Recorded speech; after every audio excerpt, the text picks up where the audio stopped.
Hello, I'm Alex. I'm 22 and I clean pools for a living. It's not fancy, but it's steady. I like quiet days under the sun. Most people think of California as glamorous beaches, flashy cars, and bustling cities. But for me, California is this small suburb, rows of expensive houses, and swimming pools sparkling quietly in the sun. Every morning, I grab my gear, a bucket, a pool net, some chemicals, and head to work at the community's luxury complex. My job isn't complicated. Skim leaves, check chlorine levels, scrub the tiles, and keep everything neat. The residents of the complex are mostly wealthy families, busy professionals, and retired folks looking for peace. They don't seem to realize how predictable they've become to someone who spends every day observing their quiet routines. The older couple from number 10 swim laps early each morning.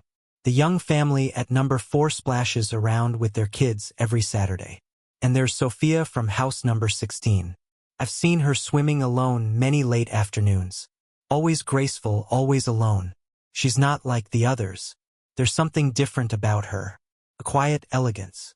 Maybe a hint of sadness.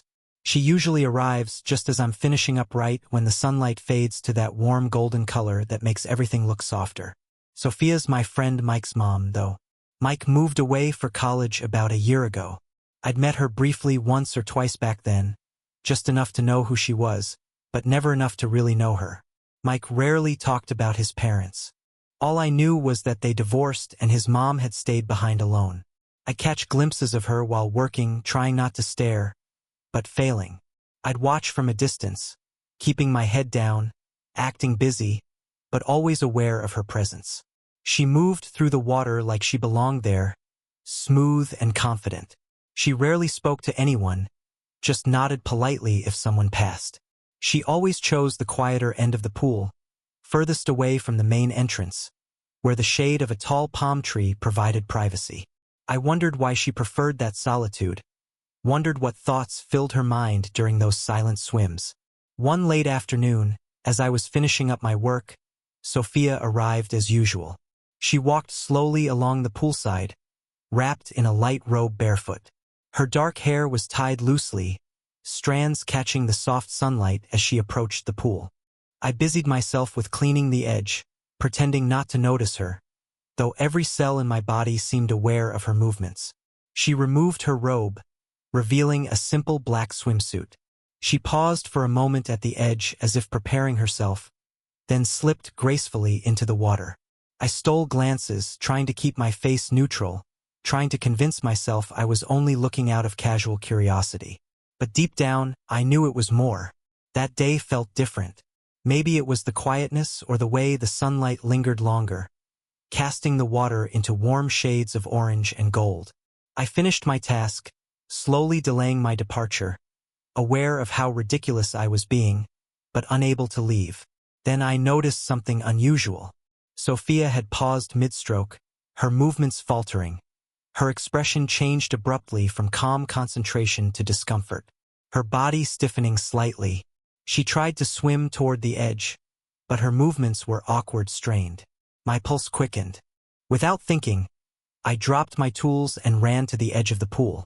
I could see she was struggling, eyes widening in a silent plea for help.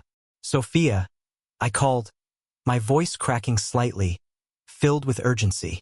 She couldn't respond. Instinct took over. I kicked off my shoes, tossed aside my phone, and dove in. The cool water engulfed me, waking every sense. In seconds, I was beside her, gently grabbing her arm. "I've got you," I said, trying to keep my voice steady. She didn't speak, just nodded, eyes filled with embarrassment and gratitude. I wrapped an arm carefully around her waist, guiding her towards the edge of the pool. When we finally reached the side, I climbed out first and offered her my hand. She hesitated for a brief moment, then took it, allowing me to help her out. She sat on the edge, breathing deeply, visibly shaken. Her hair clung wetly to her face and shoulders. My heart was racing, not from the effort, but from the closeness of the moment.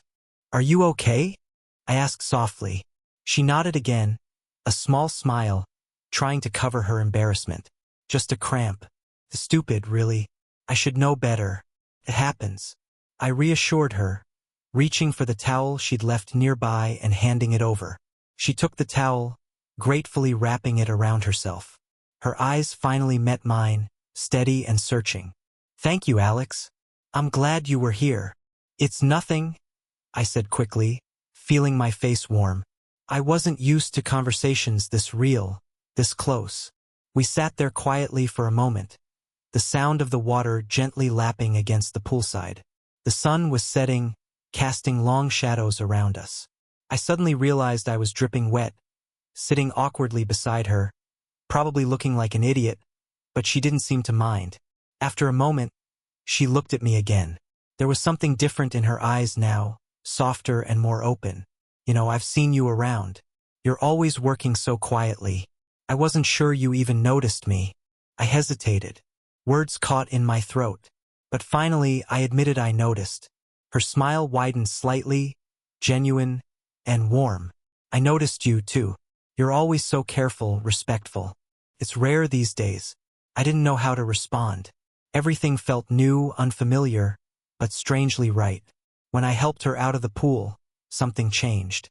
It was small, but I felt it. Maybe it was the way her eyes lingered on mine, or the quiet understanding between us. Or maybe it was the way my heart wouldn't stop racing even long after the moment had passed. Whatever it was, it made me wonder what would happen next. And for the first time in a long while, I felt something besides the quiet monotony of my days. Thank you, Alex. You didn't have to jump in, but you did. I won't forget that. Those words echoed in my head all night. The sincerity in her voice, the quiet gratitude behind her eyes. It stayed with me, waking me at odd hours, filling me with thoughts I couldn't fully understand. The next few days felt different. I still arrived at the pool every morning, still cleaned and skimmed, tested chemicals and scrubbed tiles, but my mind was somewhere else. Each afternoon, my pulse quickened, slightly anticipating Sophia's arrival. When she came, she smiled warmly, warmer than before, and began to linger longer after her swim. At first, it was just a few casual words, simple conversations about the weather, the neighborhood, the clarity of the water, small talk to pass the silence. But gradually, those conversations shifted, becoming something more personal, more real. Sophia would sit by the pool wrapped in her towel, watching me finish my work. Soon, I began slowing down, stretching out tasks, finding reasons to stay near her just a bit longer. One afternoon, as the sun settled low and the sky turned to amber, she looked up from her place by the edge of the pool, eyes thoughtful. Alex, I never imagined I'd be spending my evenings talking to the pool guy. She teased gently, eyes sparkling. Yet here we are. I smiled shyly, feeling warmth creep up my neck. I never thought I'd spend mine talking to one of the residents. She laughed softly, her shoulders relaxing. Fair point. The laughter faded, leaving a comfortable silence. Her expression turned softer, more introspective. You remind me a little of Mike. Quiet, thoughtful, good-hearted. Mentioning Mike suddenly brought reality back to me. The uncomfortable reminder that Sophia wasn't just anyone. She was Mike's mom. Older, more mature, completely off limits. I looked down, feeling uneasy. You miss him? I asked quietly, trying to steer away from my tangled thoughts. She sighed gently, nodding. Of course, the house is empty without him. It's strange. You spend your whole life building something, a home, a family. Then one day, it's quiet again. You're left alone, and you're not sure what to do with yourself. Her honesty caught me off guard. I hesitated, unsure if I should respond. But something about the vulnerability in her voice pulled words from me. I think we all feel lost sometimes. Her eyes found mine gentle, encouraging. Do you feel lost, Alex? I shrugged, suddenly aware of how personal this was becoming. But the sincerity in her expression made it easier to speak. Sometimes, yeah, I guess I'm at an age where I'm supposed to have everything figured out, but most days I feel like I'm just drifting cleaning pools, waiting for something I can't quite name. She watched me quietly, absorbing my words. When she spoke again, her voice was softer, filled with understanding. Maybe we're all waiting for something, Alex. Maybe we're all waiting for something to make sense of our days. That evening, as I left, I realized something had shifted. I wasn't just curious about Sophia anymore. I cared about her. I cared about the subtle sadness behind her smile, the loneliness she seemed to carry so effortlessly. But caring came with complications, fears I wasn't sure how to handle. Over the following days, our conversations deepened further. Sophia shared more openly about her divorce, how sudden and painful it had been, how the absence of her husband left a hole she didn't know how to fill.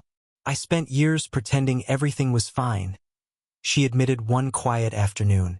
But eventually pretending wasn't enough. Now I'm trying to figure out who I am without him, without the role I played for so long. Her honesty stirred something inside me and urged a comfort to reassure her. But I held back, cautious of crossing a boundary we hadn't yet named. She seemed to sense my hesitation. One day she smiled softly, sensing the distance I'd created. Alex, you don't have to listen to all this. I don't want to burden you with my problems. No, I answered quickly, shaking my head. I like listening. Feels important. She raised an eyebrow, a faint smile touching her lips. Important? I hesitated, stumbling slightly. Feels real, like it matters. Her expression softened, gratitude filling her eyes. Thank you. That means a lot to me. But after those conversations each night, I lay awake, conflicted. I knew these feelings growing inside me weren't appropriate. Sophia was older, wiser, and most complicated of all. She was my friend's mom. The thoughts that kept surfacing felt wrong, forbidden. Yet they lingered stubbornly. I told myself repeatedly to step back, to return to the safe distance I'd once maintained. But every afternoon, and as Sophia appeared at the poolside, smiling softly, my resolve melted away. Instead of retreating, I found myself pulled closer, eagerly, anticipating every new story she might share, every small glimpse into her life. One particularly quiet afternoon, Sophia sat near me as I cleaned the poolside chairs, the sun hanging low and golden above us. She was silent for a long while, lost in her own thoughts. Eventually, she spoke softly, almost as if to herself. Sometimes it feels like, no one really hears me, she murmured. They nod, they smile, but they don't truly listen. I paused my work, heart racing slightly, aware of how delicate this moment felt. I'm listening. She glanced up sharply, her eyes searching mine, vulnerable and surprised. You are, aren't you? Yes, I replied simply, voice quiet but sure. She let out a slow breath, her shoulders relaxing visibly. Her eyes never left mine as she spoke, voice gentle yet serious. You're a good listener, Alex. It's rare for me to find someone who actually hears me. In that quiet moment, something unspoken passed between us. The air felt charged, meaningful. My heart beat harder, aware of the significance of her words, of how easily she could affect me. I knew then with absolute certainty that Sophia wasn't just someone I casually admired from afar anymore. She was someone who mattered to me deeply, despite all the reasons why she shouldn't. I didn't know how this would end. I didn't know if these feelings were right or wrong. But as the sun dipped lower, turning the sky a soft pink, I knew one thing clearly. I couldn't ignore the way I felt anymore. And perhaps neither could she. As the days rolled into weeks, Sophia and I grew closer. Our conversations by the pool shifted, becoming deeper, more personal. We no longer talked about trivial things like weather or pool maintenance. Instead, we shared hidden thoughts, things we'd never imagine revealing to anyone else. I found myself telling her about my childhood, how I'd grown up feeling out of place, unsure of my path. She listened quietly, nodding, her eyes filled with genuine understanding. It felt strange at first, sharing my innermost thoughts with her, someone who seemed so different from me, so much wiser, so out of reach. Yet, in those late afternoon conversations, she didn't feel far away. She felt real, accessible, and safe. I told her one afternoon as the golden sun painted everything around us. Most of the time, I'm just going through the motions, waiting for life to happen. I don't know what I'm supposed to do, who I'm supposed to be. She watched me quietly, her expression thoughtful. You're young, Alex. It's okay not to have it all figured out yet. I shook my head, sighing softly. I don't know. Sometimes it feels like everyone else has a plan. Everyone but me. She smiled gently, looking away at the rippling water. I used to think that too, Alex. That everyone around me had things sorted out. Then one day, I woke up and realized we're all just pretending. Her words stuck with me. Sophia had this way of speaking that made everything clearer, simpler, even the complicated feelings I struggled to understand myself. One evening, as I was finishing up at the pool, Sophia surprised me. Instead of leaving after her swim, she lingered, sitting quietly on one of the lounge chairs wrapped in her towel, her gaze distant. I hesitated, unsure if I should intrude. But as I passed her, she reached out softly, touching my arm. Alex, would you like to join me for a glass of wine? She asked quietly, almost shyly. It's a nice night. I'd appreciate the company. My heart jumped in my chest, pulse quickening. Felt wrong, somehow forbidden, but I couldn't say no. I didn't want to. Sure, I replied, forcing calm into my voice. I'd like that. Minutes later, we sat together beside the glowing pool. The lights underwater shimmered softly, casting a peaceful glow around us. Sophia handed me a glass of cool, pale wine, the delicate rim catching the reflection of the pool lights. I don't often drink alone, she admitted, her voice soft, her eyes reflecting the gentle glow. But sometimes the house feels too empty. I can imagine, I said carefully, watching her expression, the quiet sadness lingering in her eyes. She took a slow sip of her wine, then looked at me intently. Do you ever wonder what your life could have been? Alex? All the dreams you had when you were younger, the ones you set aside because life got in the way. I hesitated, searching my memories, feeling vulnerable under her honest gaze.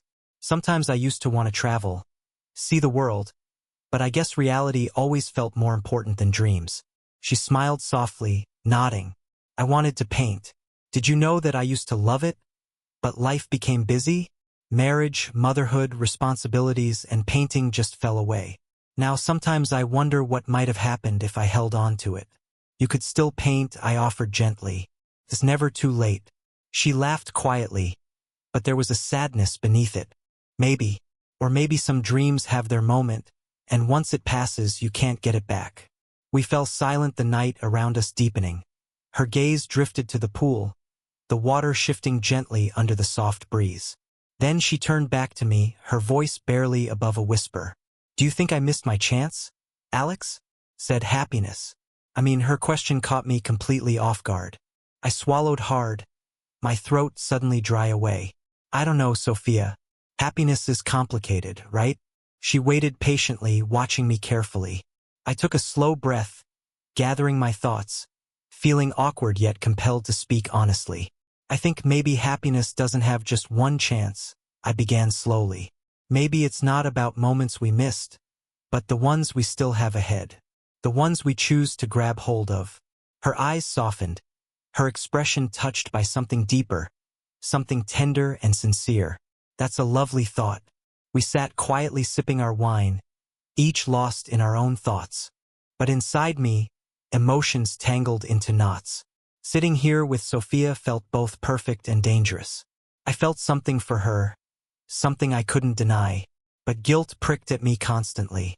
A whisper reminding me this was Mike's mom, my friend's mom. Was this even right? Was this feeling real or just a confused, lonely moment? I feel guilty sometimes. She confessed suddenly, as if reading my thoughts, for enjoying these conversations. You're Mike's friend after all. I'm sure this feels strange for you. I looked at her sharply, my heart racing again. It's complicated, I admitted quietly. Mike's my friend. Yes. And you're his mom. But when we talk, it doesn't feel strange. Feels good. She met my gaze eyes, searching mine intently. I feel the same. But the last thing I want is to put you in a difficult spot. I shook my head almost too quickly. You're not. She smiled faintly, relief, softening at her features. She murmured after a pause. These conversations, they mean something to me. They make things easier, less lonely. Her honesty hit me deeply, stirring feelings I couldn't push aside. My mind wrestled endlessly. Part of me knew this couldn't continue, that it was too complicated, too risky. Another part felt drawn to her, a powerful pull I couldn't escape. The evening deepened around us, stars emerging faintly overhead, our conversations shifting back to lighter things. Yet beneath our words, something powerful lingered unspoken. Eventually, she stood slowly, stretching gently. I stood too, sensing our night drawing to a close. "Thank you for tonight," she said softly, her voice filled with warmth. "I enjoyed this." "Wait, me too," I replied sincerely, feeling that familiar tightness in my chest. As she turned to leave, she paused suddenly, her hand gently resting on my shoulder. Her touch was warm, tender, more intimate than anything we'd shared before. My pulse quickened, my body acutely aware of her closeness. "You've made these afternoons less lonely for me," she whispered gently, her words quiet but clear. Then she let go, giving me one last soft look before stepping away, leaving me standing beside the pool, the night air cool against my skin. Long after she disappeared, I stood there staring into the softly illuminated water, wrestling with my emotions, my guilt, and the quiet, undeniable truth I was falling for Sophia. And now there was no turning back. After that night, I started to pull away from Sophia.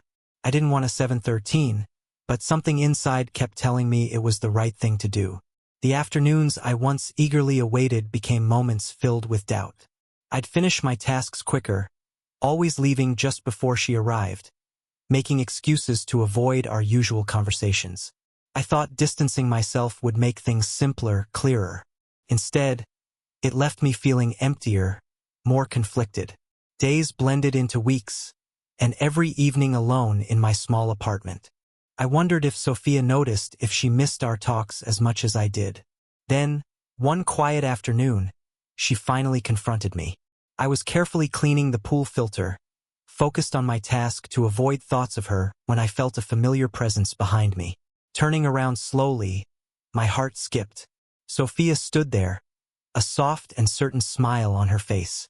"You've been avoiding me," she stated gently, eyes searching mine. There was no accusation in her voice, just quiet sadness. I sighed, putting down the filter, carefully, my hands damp and trembling slightly. I didn't mean to. I just thought. My voice trailed off, unsure how to finish. "Thought what?" she encouraged gently. I swallowed hard, my throat dry. "I thought it was better, safer." "Safer," she echoed softly, her expression compassionate yet hurt. "From me, from us," I corrected quietly. "From whatever this is, Sophia, you're Mike's mother. You're older. It's complicated. I don't want to ruin things." She nodded slowly, absorbing my words. Then she stepped closer, her voice soft but firm. "Alex, do you think I haven't thought the exact same things? Do you think this isn't complicated for me, too?" I looked away, guilt pressing heavily on my chest. "I just don't know what's right." She sighed her shoulders, lowering as if releasing some invisible burden. "There's no clear right or wrong here, Alex. Feelings, they don't always follow logic. They just happen." We fell quiet, the gentle sound of water filling the silence around us. Sophia stepped past me, moving to the edge of the pool, gazing at her reflection shimmering on the water. She stood silently, lost in thought. "I've been married, had a child, built a life, Alex." She finally spoke, her voice steady yet vulnerable. "But sometimes I feel more uncertain now than when I was your age. Being divorced, watching Mike leave home, everything shifted so suddenly. It's like I'm floating, trying to grab onto something stable, something real." I listened quietly, understanding exactly what she meant. "I feel the same way," I admitted, taking a careful step toward her, like I'm waiting for something to anchor me, something to make everything clear. She turned to face me, eyes gentle. "Is that why you've pulled away?" "I guess so," I said honestly. "I'm scared. I'm scared of what I'm feeling, of what it might mean." "You're worried about Mike," she said softly, reading my thoughts. I nodded slowly, guilt evident. "He's my friend. You're his mom. Feels like I'm betraying him even by having these thoughts." Sophia sighed gently, understanding, filling her expression. Mike loves you, Alex. You're important to him, and yes, our situation is complicated, but feelings, they aren't betrayals. They're just feelings. We stood silently, the late afternoon sun, casting long shadows across the patio. Finally, Sophia spoke again, her voice quieter, more vulnerable. I won't lie, Alex. I felt it too. This connection between us, but I also know it can't be rushed or forced. Maybe right now it's just enough that we're honest about it. Her words lifted a weight I didn't realize I'd been carrying. I took a deep breath, feeling relief wash over me. Maybe honesty is all we need right now. She smiled faintly, stepping closer though, keeping a careful distance. You've been so kind, Alex. You've listened to me, understood me, seen me not just as someone's mother, not as an older woman, but as someone real, someone worth knowing. You are, I whispered sincerely. You always have been. Her eyes softened, emotion filling them. She hesitated, her voice shaking slightly as she spoke again. Do you think it's selfish of me to feel this way? I shook my head quickly. No, you're allowed to feel this way. We both are. It's just complicated. She laughed softly, breaking the tension slightly. Life always is. We stood quietly again, both of us comfortable in the silence. After a while, Sophia stepped away gently, looking around the pool area as if seeing it for the first time. You know, Alex, she began thoughtfully, I've spent countless afternoons here swimming alone, feeling invisible. But you changed that. Just by being here, by listening, you changed everything. I smiled softly, touched by her words. You changed things for me too, Sophia. I didn't even realize how lonely I'd become until you started talking to me. She turned slowly, facing me fully, her gaze steady and tender. Maybe this was exactly what we both needed then. A friendship, a connection. Something honest in a world that can feel so empty sometimes. Maybe. I agreed quietly. The sun dipped lower. The sky painted in soft pastels, gentle pinks, warm oranges, deep purples. Sophia glanced around again as if taking in every detail, every small memory we'd created here together. Then she turned back to me, eyes serious yet kind. I'm glad we talked, Alex. Glad we were honest. Me, too, I replied quietly, heart feeling lighter despite the complexity still surrounding us. Slowly, she stepped closer, closing the distance between us. For a brief moment, I thought she might hug me, touch me, but instead, she simply stood near her presence, comforting. We don't have to figure everything out right now, she whispered gently.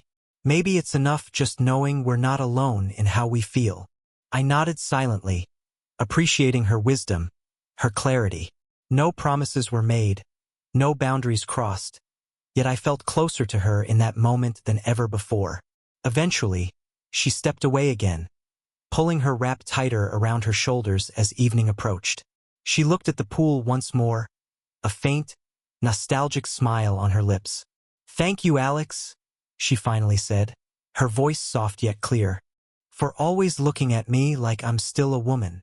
With that, she gave me one last meaningful glance before turning and quietly walking away, leaving me by the pool alone with my thoughts.